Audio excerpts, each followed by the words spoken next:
on. Why don't you make yourself comfortable? You know, it's part of my job to keep the public informed as to what this office is doing. So this time I'm going to tell you about the case of the man who wasn't there. Or at least as much as I know about the case. There's still a lot to be filled in. This man goes by half a dozen different names. Which one, if any, is his real name, I'm not quite sure. But he's generally known as Prince Zerny. He has quite a record. He's arrested 4 times, to my knowledge. Always managed to have an alibi. He was never convicted. He combines crystal gazing with blackmail and occasional robbery. It was in connection with a robbery that I first met him. I called at his apartment with Miss Kelly, my secretary. By appointment only. How exclusive. Do we have an appointment? I'm sorry, Prince Zerny is not receiving today. I think you'll receive us. Well, Danny. Oh, hello, Mr. Allen. Come on in.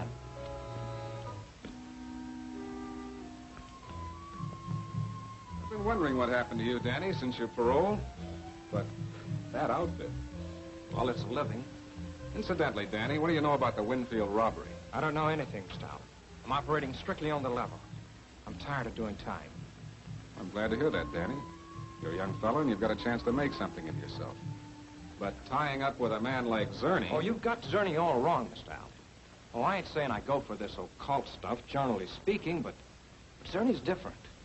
He's no phony. He's really got something. Some sort of a power.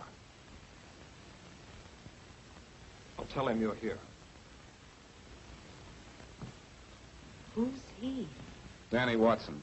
He's a youngster that got a bad start, and I'm afraid is heading for the same kind of finish.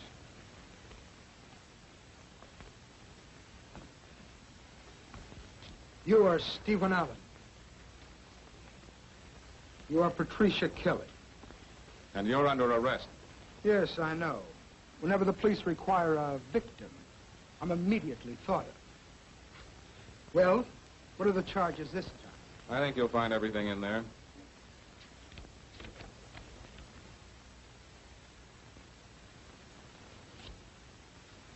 I don't quite understand this. Oh, it's quite simple.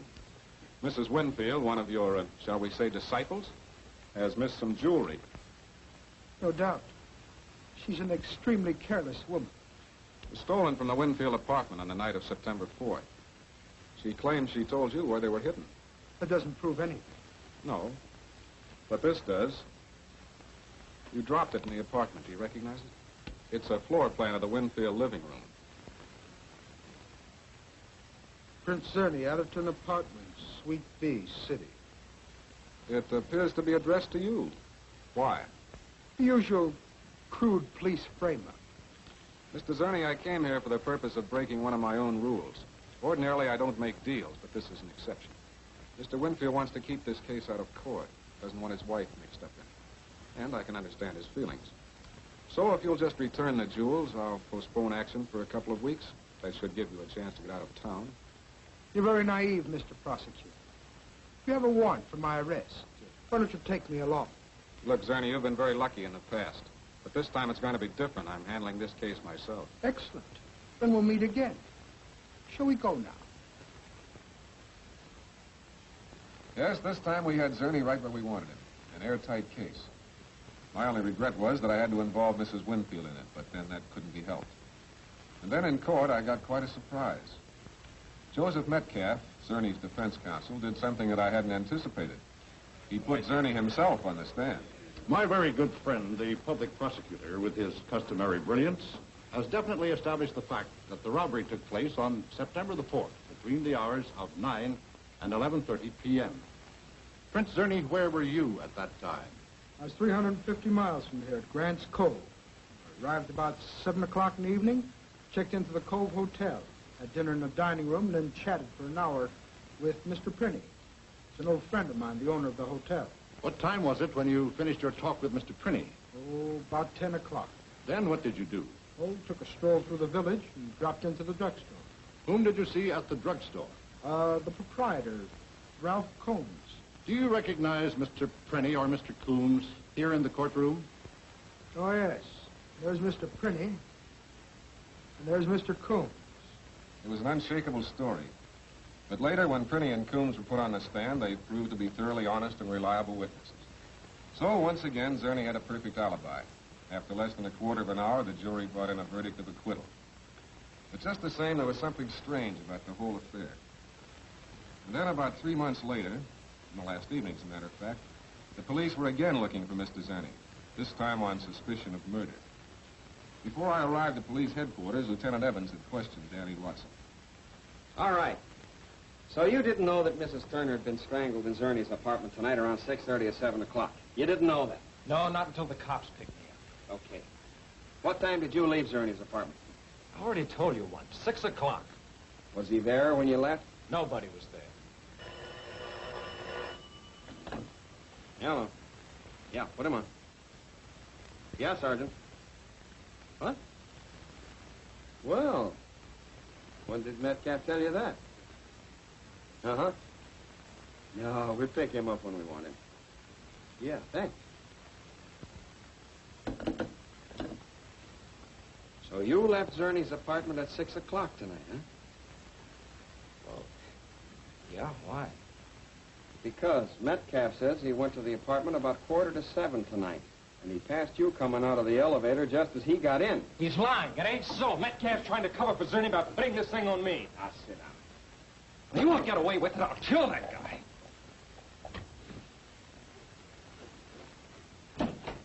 Well, what have you found out so far? You might have the murderer right here. According to Metcalf. Metcalf's trying to pin this thing on me. Oh, but with your nice, clean record, he won't have a chance, will he? All right. Who did kill Mrs. Turner? What's your idea? Zerny killed her. He was blackmailing her. But she was killed at 6:30 tonight. And you just got through telling me that Zerny left the apartment this afternoon and didn't come back. Well, he could have come back. I mean, after I left. Huh? You've got a story to fit everything, haven't you? Now, wait a minute, Lieutenant. Let's start at the beginning. All right. Metcalf went to Zerny's apartment house tonight a little before 7. He pushed the button for the elevator. It's one of those self-operating things. I know. I've been there. Well, anyway, when the elevator stopped, Watson here got out. Metcalf went on up, found the door to Zerny's apartment wide open, so he walked in. He found Mrs. Turner. She'd been strangled. Who notified the police? Metcalf did. He phoned right from the apartment.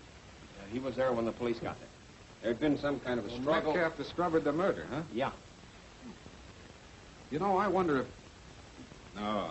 He thinks too much of his own skin to get involved in a murder rap. Danny, what did Metcalf say to you when he met you at the elevator? I didn't see him. If he says he met me, he's trying to cover up something. What about this blackmail business? I don't know. I don't remember.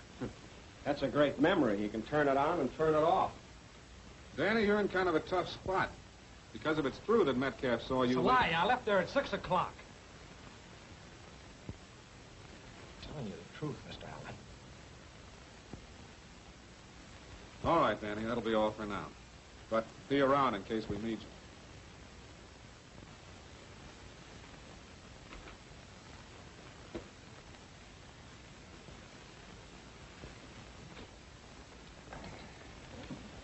That guy, with a record as long Yeah, as... I know all about his record. This time I think he's talking straight. All right. That leaves Metcalf and Zerny. It's just like you say. Metcalf's too smart to get mixed up in a murder, and Zerny's going to have an alibi. Yes, every time anything happens, Mr. Zerny is somewhere else. He's never there. Oh, by the way, when you phoned, you mentioned a letter. Yeah. A postcard addressed to Zerny. We found it in his apartment. Phoned you a dozen times today, but no answer. It'll have to be tomorrow evening, Thursday, at 6:30 instead of 8 o'clock. At least Zerny had an appointment with somebody at 6:30. Well, so far we've got nothing to go on except our boyish enthusiasm. What do you say we take a look at that apartment? Good idea.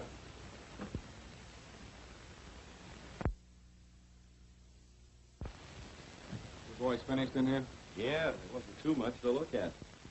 Did you find any fingerprints on this thing? Sure, hundreds of them. Everybody's. Thus far, Lieutenant Evans, I see a very dark future for both of us. As far as this case is concerned. You know, it is funny at that. Grown-up people going for a fake like that. Ah, but is it a fake? Danny Watson says this fellow Zerny is on the level, that he really has supernatural powers. You ask me, Danny Watson's the guy with the supernatural powers. Hey, Zerny, Well, good evening, gentlemen. Would it be proper for me to ask who you are and what you're doing here? That's the switch. He's asking us. I'm Lieutenant Evans of the Homicide Division. This is Mr. Allen, who you two have met. Where were you at 6:30 tonight? 6:30?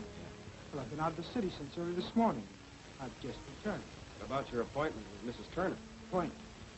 I had no appointment with Mrs. Turner. Let him see the postcard.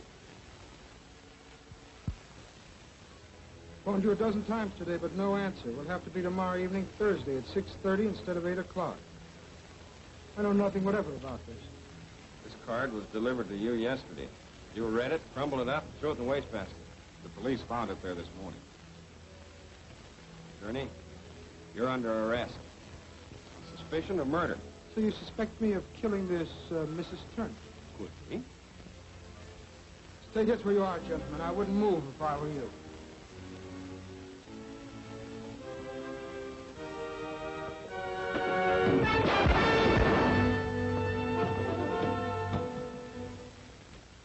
And so the man was dead. It was almost midnight before I returned here and found my secretary, Miss Kelly, waiting for me. Well, at last, I've checked every place in town looking for you, except the morgue. That's where I've been. Well, Joe Metcalf has been phoning you frantically all evening. Oh, what's he want? I don't know. He sounded excited about something. He's waiting for you at his office now. Well, he's probably heard that we were looking for Zerny, but that's all over now. I'll call him. No, don't call. It's something he doesn't want to trust to a phone conversation. All right, I'll drop you at home after we stop at his office.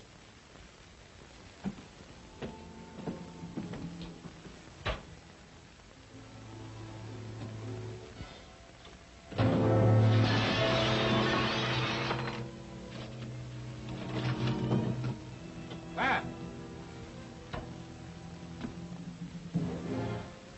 Metcalf? Yes.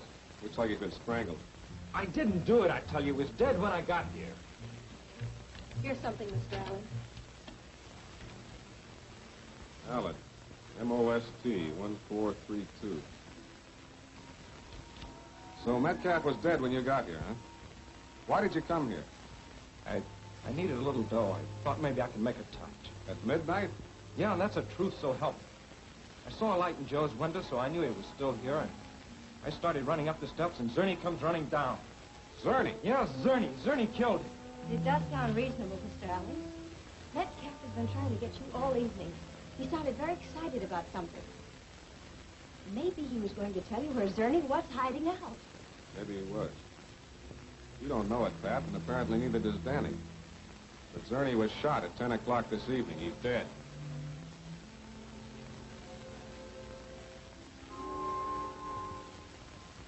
So there's the story to date. If you believe, as Lieutenant Evans does, then Danny killed Metcalf. If you believe Danny, Prince Zerny did the killing. If a man officially dead can commit a murder. I'm hoping to clear up the whole affair. You may have the answer already, but... Come on. Sit down right here, Danny. Sorry to be late, Chief. Well, now that you're here, I think we can release Danny. We can what? Let him go. He didn't kill Metcalf. I don't get it. Neither did I at first. Took me quite a while to figure out this message we found on Metcalf's telephone pad. Message? Guess I forgot to tell you. Just a hunch. Allen. M-O-S-T 1432. That's the way I read it at first. Then I got to thinking. Metcalf must have scribbled this hurriedly. The Allen obviously refers to me. But the rest of it is an abbreviation of what he wanted to tell me. M-O could stand for Mohawk. S-T for street. Mohawk Street, number 1432. I thought maybe it was the address of Zerny's hideout. Zerny's hideout is the morgue. Evans, did you ever notice anything unusual about Zerny's eyesight? Oh? Well, the first day I met him, he had trouble reading the warrant I served on. He made out the drawing on the back of the envelope with the greatest difficulty. What are you trying to prove? That Danny's telling the truth. But Metcalf was about to tell me Zerny's hideout, so Zerny killed him. Well, wait a minute, Chief. At the time Metcalf was killed, Zerny was dead. He couldn't possibly have been there. Yes, I know. Zerny is never there. But let me tell you this. Yes, Miss Kelly. They're here now. Good. Ask Officer Carr to bring the man... No, never mind. Send the man in by himself. Yes. Man? What man? Come right in, Mr. Zerny. Zerny? Now, just take it easy. Sit down. Yes, the man we encountered in the apartment last night wasn't Zerny at all. I began to suspect as much when he read that postcard so easily. Zerny couldn't have done that because of his bad eyesight. The man you shot was his twin brother. Twin? Yes, an identical twin. They worked together. Zerny got all the information, and his brother committed the actual robberies. When the twin was out on a job, Zerny was many miles away, thus establishing an alibi. Except for last evening, when he lost his temper and strangled Mrs. Turner. 2 murders, Mr. Zerny. Mrs. Turner and Joe Metcalf, and this time you won't have an alibi. Why don't you fancy yourself quite clever? No, it's not that I'm clever, it's just that you're stupid. All criminals are. All right, Lieutenant, you can take him away now. Takes good eyesight, Mr. Zerny, to throw straight. I think you look very nice in these, Chief. Yes, they should be quite becoming to him. The man who took the utmost care never to be where he is supposed to be. Now he winds up exactly where he ought to be. Thanks for being with us. We'll be expecting you the next time a case comes before your public prosecutor.